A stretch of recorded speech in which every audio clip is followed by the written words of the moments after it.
David, good morning. Good morning, Senator. David is Executive Director, Care Ghana, Care for Free and Fair Elections. I hope you're well. Yeah, I'm very well, by grace. I trust you're doing good too. I am also doing well. What's your own observations of what we're hearing from Ejisu by-election, what happened during the Ejisu by-election yesterday? Well, good morning to yourself. Good morning to your cherished listeners. From what we are gathering and what we observed from yesterday's elections, we feel very sad because the Electoral Commission has been compromised as a result of the infiltration of hardcore political actors who are working at the Electoral Commission, both temporary workers and permanent workers. And I think that it is something we need to address immediately before we get to the 7th December elections. Other than that, the will of the people, something is going to happen. Why do you say so? Recently, we had an information that the Electoral Commission, in its attempt to recruit returning and deputy returning officers, gave quota to DCs, MCs, and some MPs between 20 to 45 to bring their own people so that they will be taken as returning and deputy returning officers. So we called the attention of the general public and we told the Electoral Commission that that particular act is very dangerous, so it should reverse it immediately. You see, what happened yesterday tells that, yes, indeed, the information we had was very accurate. And Ghanaians must join all of us to demand from the Electoral Commission to take out all politicians who have been recruited as returning and deputy returning officers, so that we can have free, fair, transparent, and credible elections in the 2024 elections. David, there are so many things that happened yesterday. What happened yesterday that gives you, that you said is proof of the information you picked up? Exactly. Which of the incidents? Senna, there was a lot of things that happened that concerns the assertions we are making. First and foremost, everybody is aware the money that was given to the EC official, the money in the envelope that the MP gave to the EC official, that may be only one that we saw. And you see, that has been the stock and trade of the Electoral Commission and this government, actors of this government. You remember when we went to attend North, John Boyd went to give money to electoral officials. Do you remember that? Senator, do you remember? The incident again? I'm saying that when we went to the Aston North by-election, Yes. John Boyd went to give money to EC officials. When the attention was raised, the police came around and the money was taken away from the EC officials. Yeah. Why is it that it is only the NPP that feels comfortable and confident that they will have to compromise EC officials if they don't feel secured that these people are their people, therefore they can just influence them for them to do their bidding? We know that money exchanged hands. A lot of people were given 100, 200, and then 500 to go and vote for a particular candidate. Lawyer Kwabena Boateng. We are aware. But you see, we take that as a general problem because we've spoken about that and it's still going on. But when it comes to the EC has told us many, many times that it is independent. Even when Dr. Hardore Partisan attempted to raise a certain issue that came and called the EC's attention that the way it is going is not proper, they quickly came with an answer and told Dr. Hardore Partisan that nobody can direct or force the Electoral Commission to do anything because they are independent.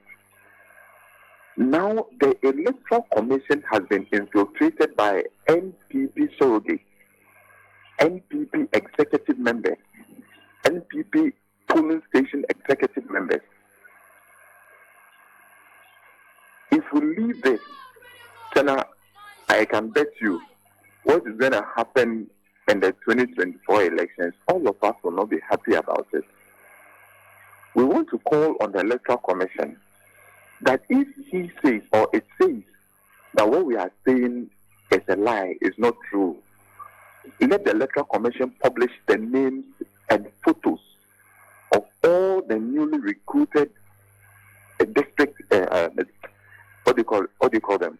Returning officers and deputy returning officers, all of them, so that we will come out and tell the Electoral Commission who is the NPP executive member at this polling station and that polling station.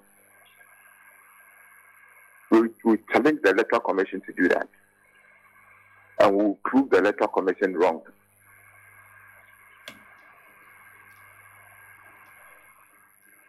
You're saying the EC should tell all of us the temporary officers they deployed in Ejisu and their background? Not the temporary officers they deployed to Ejisu. All the temporary officers they have recruited recently. Okay. All of them for the 2024 election. Okay.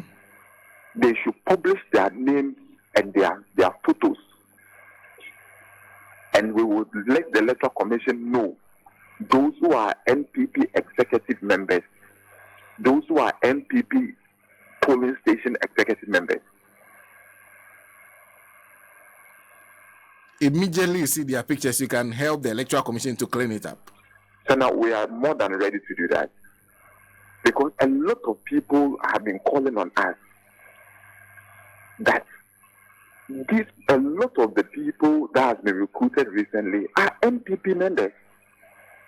You know, the Electoral Commission already has been infiltrated by hardcore NPP members. And all of us know Dr. Peter Piahene, Dr. Bosman Asare. Everybody knows I'm a product of the University of Ghana. And I know Dr. Bosman Asare very well. I know the role he played in TESCON on campus. So it's not like somebody is saying, I am saying, because I'm a product of the University of Ghana. For example, recently at the NPP parliamentary primaries, the London district officer of the Electoral Commission, who was a returning officer in that particular election, Andrew Berry went unopposed. So the process was supposed to be acclamation. This guy, and I'm sure you know, and Ghanaians that are listening to me, they can recall that this returning officer, who is the district officer for Nandom district of the Electoral Commission, came to tell the world that he's an NPP guy.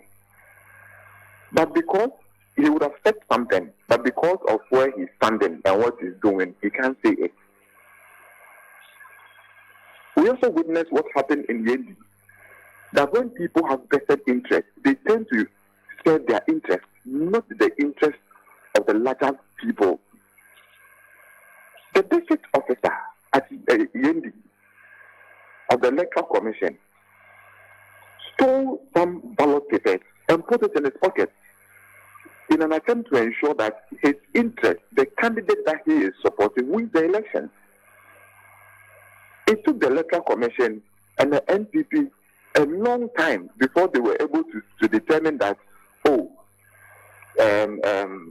Mahama won the election. Are these the things we want to happen in the 2024 elections? Do you foresee that when such things happen, there will be peace? We went to court in the 2020 election. Look at what occurred in Techiman South. Up to today, key stakeholders do not have evidence of the results that was declared.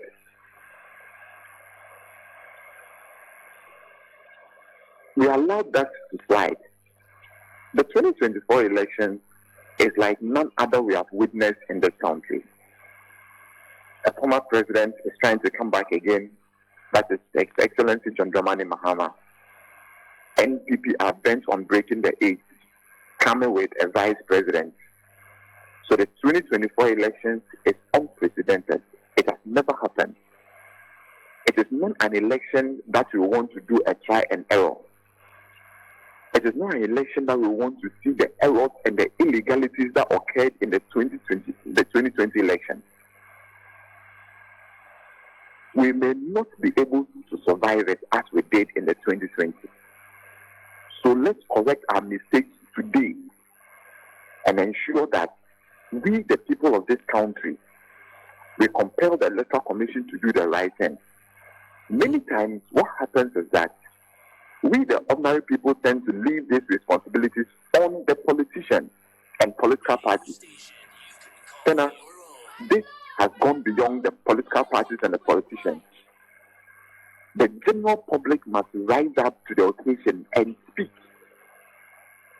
Let us not relax in our comfort to think that this is the duty of the political party or the politician. The people who saved this country, for which we are enjoying today, have ventured their lives. If we can't do anything, at least we must do same to ensure that we transfer the destiny of this nation to the next generation in peace. See, let's emulate the people of Senegal, the youth of Senegal.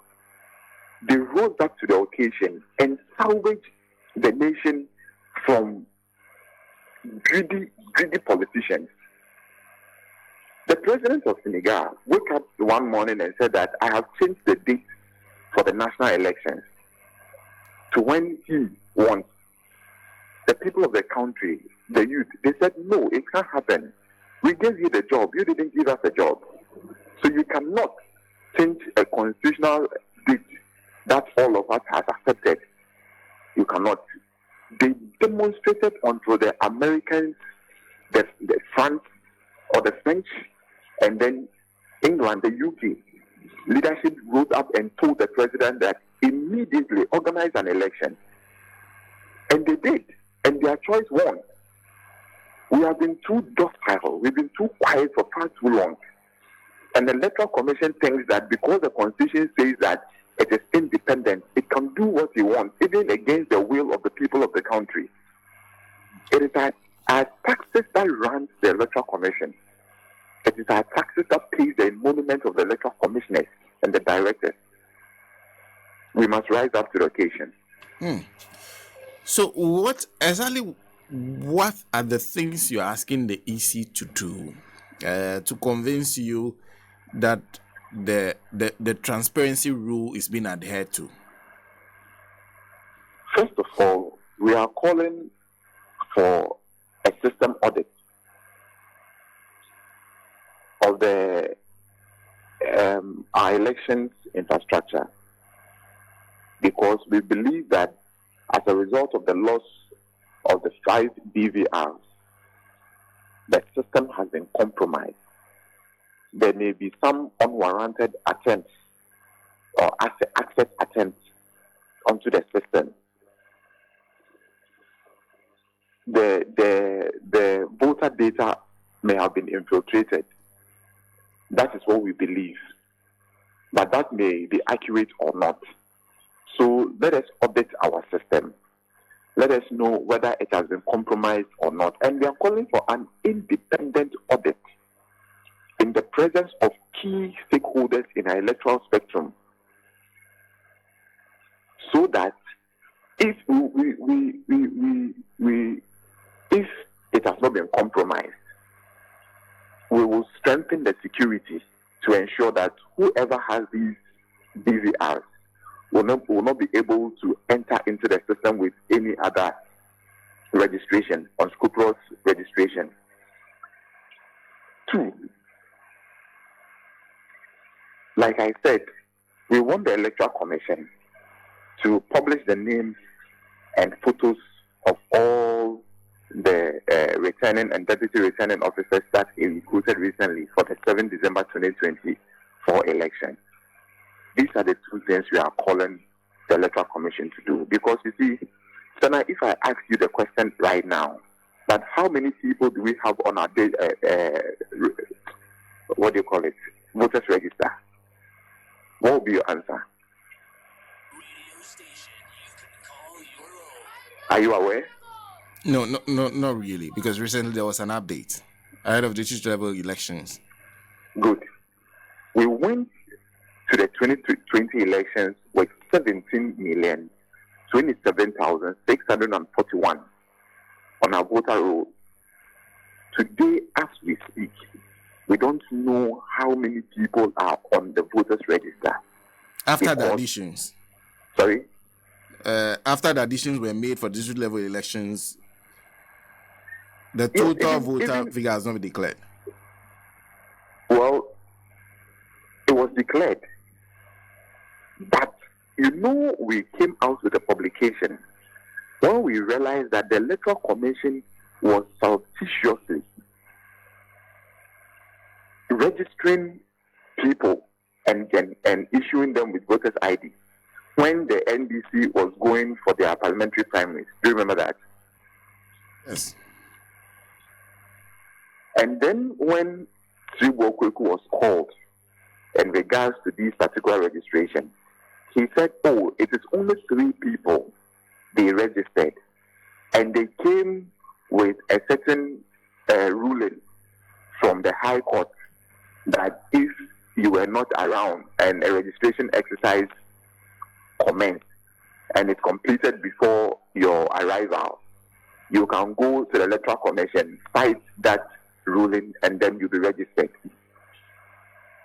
And we're like, is the Electoral Commission trying to tell us that we are embarking on continuous registration exercise?